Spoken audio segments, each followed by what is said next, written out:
Bonjour, bienvenue dans ce nouveau Moment Salut. Donc aujourd'hui nous allons parler de la Trinité. Et nous allons prouver que la Trinité est biblique, que le Dieu de la Bible est trinitaire. Donc c'est très important parce qu'il faut croire au vrai Dieu de la Bible pour pouvoir être sauvé. Et le Dieu de la Bible est composé de 3 personnes et il est un seul Dieu. La Bible nous dit en 1 Jean chapitre 5 au verset 7 « Car il y en a 3 qui attestent dans le ciel, le Père, la Parole et l'Esprit Saint, et ces 3-là sont un. » C'est un verset clair sur le fait que Dieu est trinitaire. Nous avons le Père, nous avons la Parole qui est le Fils, Jésus-Christ, et l'Esprit Saint. Donc vous avez 3 personnes, le Père, le Fils et l'Esprit Saint, et ces 3-là sont un. Ces 3-là sont un. Ça veut dire que vous avez 3 personnes, un seul Dieu. Qu'il y a Dieu le Père, Dieu le Fils, qui est Jésus-Christ, et Dieu le Saint-Esprit. Voilà qui est le Dieu de la Bible, est composé de 3 personnes, un seul Dieu. Et la Bible emploie aussi le mot personne. Parce que je viens de vous dire que Dieu est 3 personnes, un seul Dieu. Mais le mot personne est vraiment biblique. Et allons en Hébreux chapitre 1, et lisons du verset 1 à 8. La Bible nous dit donc en Hébreux chapitre 1, « Dieu, qui plusieurs fois et de diverses manières a parlé dans le temps passé, à nos pères par les prophètes, nous a en ces derniers jours parlé par son Fils, qu'il a institué héritier de toutes choses, par qui aussi il a fait les mondes, qui, étant la brillance de sa gloire, et l'image formelle de sa personne, et soutenant toutes choses par la parole de son pouvoir, lorsqu'il a par lui-même purgé nos péchés, s'est assis à la main droite de la majesté dans les hauteurs. Étant fait beaucoup plus meilleur que les anges, puisqu'il a par héritage obtenu un plus excellent nom qu'eux, car auquel des anges a-t-il jamais dit « Tu es mon fils, aujourd'hui je t'ai engendré » et encore « Je serai pour lui un père, et il sera pour moi un fils » et encore, quand il introduit le premier engendré dans le monde, il dit « et que tous les anges de Dieu l'adorent » et des anges il dit « qui fait de ses anges des esprits et de ses ministres une flamme de feu » mais au Fils il dit « ton trône, ô Dieu, est pour toujours et à jamais, un sceptre de droiture et le sceptre de ton royaume. » Donc ce passage montre clairement que le mot personne est biblique, parce qu'allons au verset 3, il est dit « qui étant la brillance de sa gloire et l'image formelle de sa personne ». Donc, qu'est-ce qui est dit dans ce verset? C'est que Jésus-Christ est l'image formelle de la personne du Père. Donc pour être l'image formelle d'une personne, de quelqu'un, il faut qu'il y ait 2 personnes. Vous ne pouvez pas être l'image formelle de quelqu'un s'il n'y a qu'une seule personne. Ce qui montre ici qu'il y a 2 personnes différentes, et ce verset montre que Jésus-Christ est l'image formelle de la personne du Père. Donc vous avez vraiment 2 personnes différentes. Vous avez Dieu le Père et vous avez Dieu le Fils. Et avec Dieu le Saint-Esprit, ça fait 3 personnes, et ces 3-là sont un. C'est ce que montre la Bible. Et donc il est très important de savoir que le mot personne est biblique. Et en plus au verset 8, il est dit « Mais au Fils il dit ton trône, ô Dieu, est pour toujours et à jamais un sceptre de droiture et le sceptre de ton royaume. » C'est un verset clair sur la divinité de Jésus-Christ, qui montre que Jésus-Christ est Dieu. Parce que qu'est-ce que dit le Père? Mais au Fils il dit ton trône, ô Dieu. Donc le Père dit au Fils ton trône, ô Dieu. Ce qui montre que Jésus-Christ est Dieu.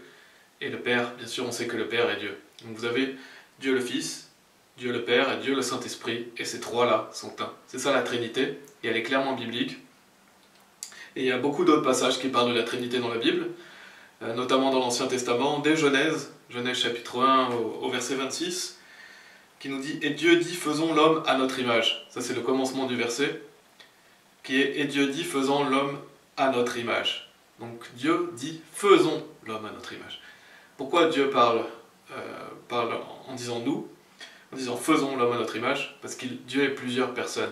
Donc là, c'est Dieu le Père, Dieu le Fils et Dieu le Saint-Esprit qui dit « faisons l'homme à notre image ». Donc dès Genèse, on peut voir que Dieu est plusieurs personnes, et qu'il n'y a qu'un seul Dieu, bien sûr, mais que Dieu est plusieurs personnes.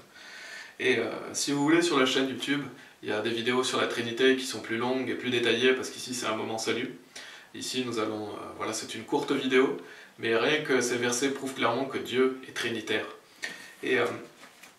pourquoi c'est si important de mentionner cela? Parce qu'il y a une attaque sur la Trinité. De plus en plus de nos jours, on voit des gens qui disent que par exemple Jésus, le Père, le Fils et le Saint-Esprit, c'est la même personne. En fait, Dieu est une seule personne. Et ça, c'est une hérésie de damnation, c'est complètement faux. Pourquoi? Parce que le Dieu de la Bible, il est trinitaire, il y a Jésus, il y a le Père et il y a le Saint-Esprit. Il y a 3 personnes différentes. Donc renier le fait qu'il y ait 3 personnes, ça revient à renier et rejeter le Dieu de la Bible. Parce qu'il est clair et précis dans beaucoup de versets dans la Bible qu'on peut voir qu'il y a 3 personnes. Donc voilà, il y a une attaque de la Trinité, et la Trinité est une doctrine fondamentale du salut. Pourquoi? Parce que c'est l'essence même de Dieu. Et c'est en croyant en Dieu, c'est en croyant en Jésus-Christ que l'on est sauvé. Donc si on ne croit pas au Dieu de la Bible, on n'est pas sauvé.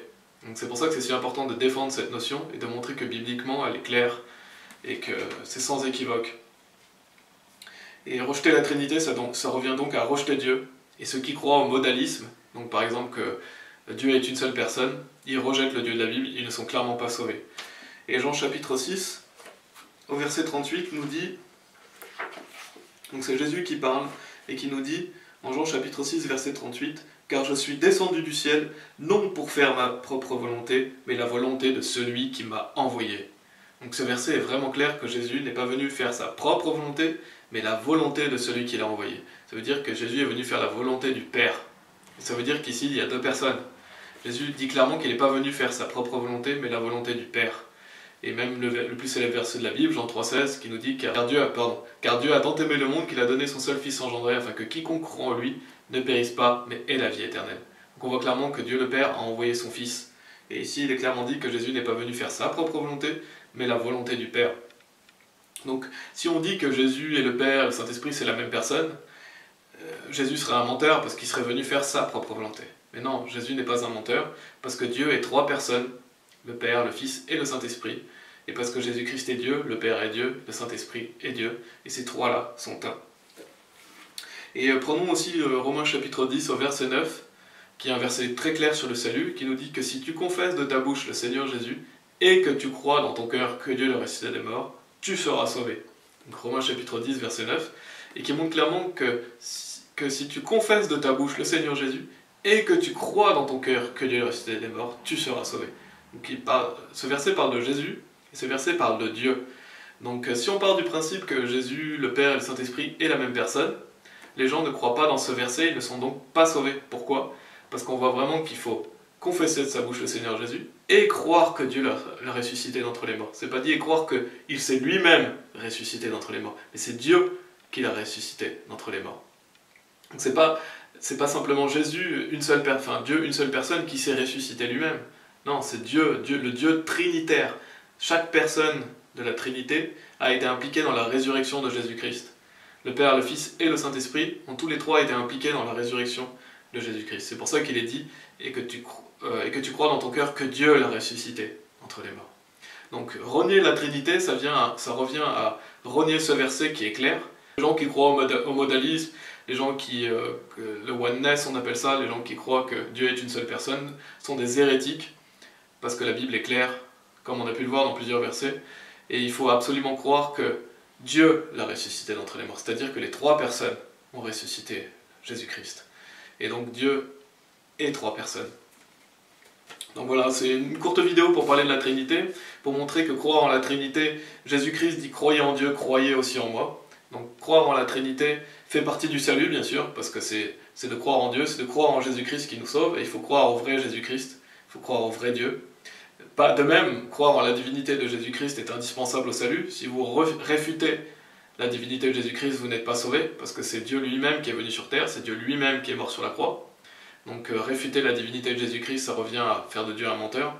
Réfuter la Trinité, ça revient de faire de Dieu un menteur. Et si vous faites de Dieu un menteur, vous n'êtes pas sauvé. Voilà, cette courte vidéo, je l'espère, vous a éclairci sur le sujet. Et n'hésitez pas à regarder d'autres vidéos si vous voulez sur la Trinité. Que Dieu vous bénisse.